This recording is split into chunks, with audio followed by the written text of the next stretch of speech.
Muy buenas. Hoy vamos a por dos de los pilares finales de la teoría de lenguajes regulares. Primero, vamos a cerrar de una vez por todas el círculo del teorema de Kleene, demostrando esa última equivalencia que nos falta. Y segundo, nos vamos a armar con la herramienta más potente que existe para encontrar los límites de estas máquinas. Una técnica formal para demostrar que un lenguaje no es regular. Os aseguro que ambos son temas clave de esos que hay que dominar sí o sí para el examen. A ver, recordemos dónde estamos. Ya hemos visto que los autómatas finitos, da igual si son deterministas o no, y las expresiones regulares son en el fondo lo mismo, tienen exactamente el mismo poder.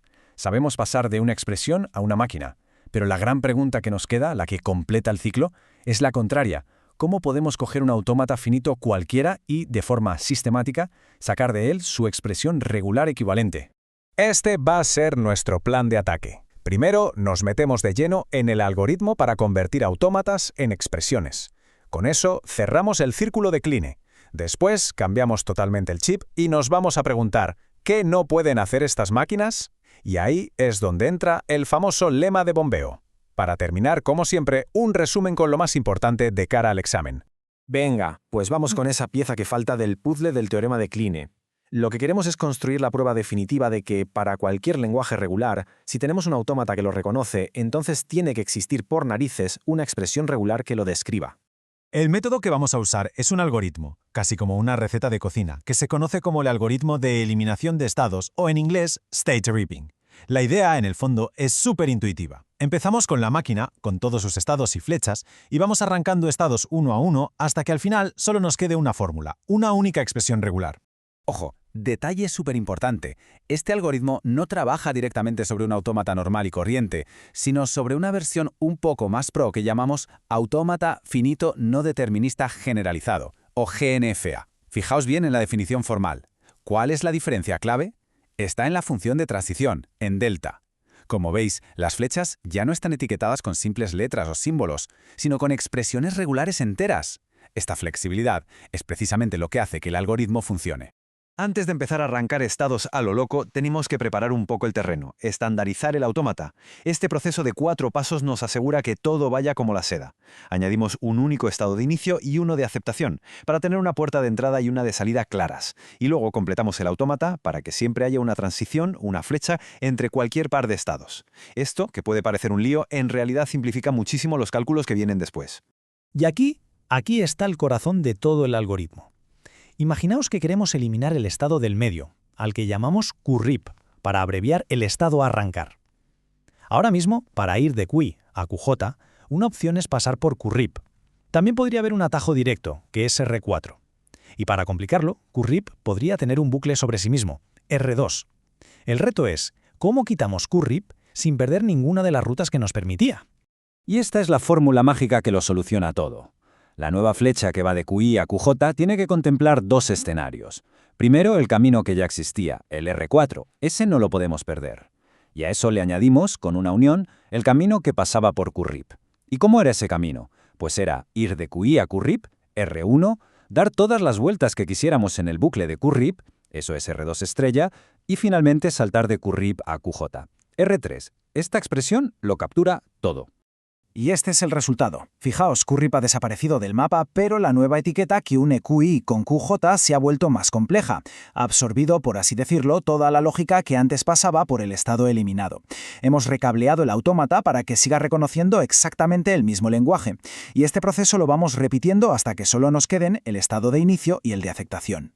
Bueno, basta de teoría, vamos a mancharnos las manos con un ejemplo. Partimos de este autómata determinista, súper sencillo, de 2 estados. El estado 1 es el inicial y también el de aceptación. ¿Qué tipo de cadenas acepta? Pues A, B, A, B, A, B, A. A ver qué expresión regular nos sale de todo esto. Lo primero es lo primero, convertirlo a la forma estándar. Como veis en el diagrama, metemos un nuevo estado de inicio, S, y lo conectamos con una transición epsilon al que era el estado inicial original, el 1. Y hacemos lo mismo para la salida. Creamos un nuevo estado de aceptación, A, y todos los que eran de aceptación antes, en este caso solo el 1, ahora apuntan a él con una transición epsilon. Y ahora, a la acción. Decidimos eliminar el estado 2. Toca recalcular todas las transiciones que se ven afectadas. Pensemos, por ejemplo, en el bucle que va de 1 a 1. Antes la etiqueta era simplemente A, pero ahora tenemos que añadir el camino que pasaba por el estado 2, ir de 1 a 2 con B, poder dar vueltas en 2 con AV en paréntesis y luego volver a 1 con A.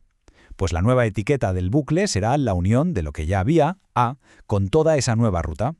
Por fin, eliminamos el último estado que nos quedaba en medio, el estado 1. La máquina se queda reducida a su mínima expresión, el estado S, el estado A y una única flecha entre ellos. Y la etiqueta de esa flecha, por compleja que parezca, es la expresión regular final. Es la fórmula que describe exactamente el mismo lenguaje que nuestro autómata del principio. Como veis, es un proceso metódico que, si se sigue bien, siempre nos lleva a la solución. Vale, perfecto. Hemos cerrado el círculo.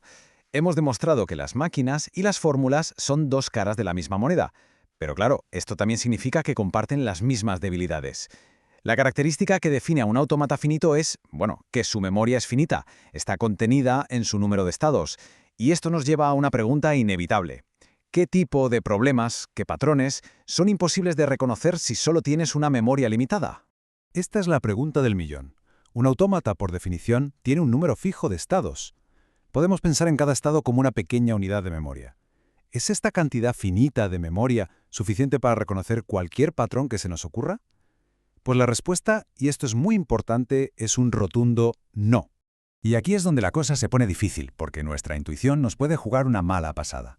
Fijaos en estos dos lenguajes. El lenguaje C, cadenas con el mismo número de ceros y de unos, parece que necesita un contador que pueda crecer sin límite, ¿no? Y efectivamente no es regular. Pero ahora mirad el lenguaje D, que tiene el mismo número de subcadenas 0,1 que 1,0. También parece que hay que contar, y sin embargo este sí es regular. Esto nos enseña una lección muy valiosa. No podemos fiarnos de la intuición. Necesitamos una herramienta matemática, una prueba rigurosa. Y esa herramienta rigurosa es el lema de bombeo, o pumping lemma. Es una de las herramientas de diagnóstico más importantes que vamos a ver. Pero muchísimo cuidado con su propósito. No se usa para demostrar que un lenguaje sí es regular. Justo al contrario, establece una propiedad que absolutamente todos los lenguajes regulares deben cumplir, y lo usamos por contradicción. Si encontramos un lenguaje que no cumple esa propiedad, podemos afirmar con total seguridad que no es regular. El lema, en esencia, nos dice algo sobre la estructura de los lenguajes regulares. Afirma que para cualquier lenguaje regular existe un número mágico, una longitud p, y cualquier cadena de ese lenguaje que sea más larga que p se puede partir en tres trozos, x, y, z, con unas condiciones especiales. La más importante es que el trozo de en medio, la y, se puede bombear, es decir, repetir las veces que queramos, o incluso quitarlo, y la cadena que resulta seguirá perteneciendo al lenguaje. Pero a ver, ¿por qué tiene que existir siempre este trozo i que se puede bombear? La intuición detrás es el principio del palomar. Es muy sencillo. Si tenemos un autómata con p estados, que serían los palomares, y le metemos una cadena de longitud p o más, las palomas, es matemáticamente inevitable que al menos un estado se tenga que visitar dos veces. En el momento en que un estado se repite, hemos encontrado un ciclo, y la parte de la cadena que nos hace recorrer ese ciclo, esa es nuestra i. Usar el lema es como jugar una partida de ajedrez, una prueba por contradicción. Primer movimiento, nosotros suponemos que el lenguaje es regular. Segundo, el lema, nuestro oponente, nos da una longitud de bombeo p. Tercero, y este es nuestro movimiento clave, elegimos una cadena S muy específica, muy puñetera, que pertenezca al lenguaje y sea más larga que p. Cuarto, el oponente la divide en x, y, z cumpliendo sus reglas. Y nuestro objetivo final es encontrar un número i, normalmente 0 o 2, tal que al bombear la i, la cadena resultante se salga del lenguaje. Si lo conseguimos, ¡jaque mate! Hemos llegado a una contradicción. Vamos a verlo con el ejemplo clásico, el lenguaje 0 a la n, 1 a la n. Suponemos que es regular y el lema nos da una p. Nuestra jugada maestra es elegir la cadena s igual a 0p, 1p. Esta cadena, obviamente, está en el lenguaje. Ahora bien, las reglas del lema nos dicen que el trozo xy junto tiene que estar dentro de los primeros p caracteres. Esto nos acorrala a la i. Solo puede contener ceros. Y ahora viene el remate. Bombeamos con i igual a 2. Añadimos una copia extra de i que son solo ceros. La nueva cadena tiene más ceros que unos, rompe la regla del lenguaje y ¡zas! Contradicción. El lenguaje no puede ser regular. Bueno, llegamos al final. Vamos a destilar todo esto en las ideas clave que hay que llevarse grabadas a fuego para el examen.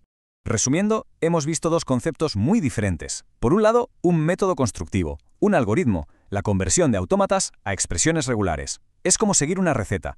Se usan los GNFAs como paso intermedio y se aplica la fórmula de reparación una y otra vez.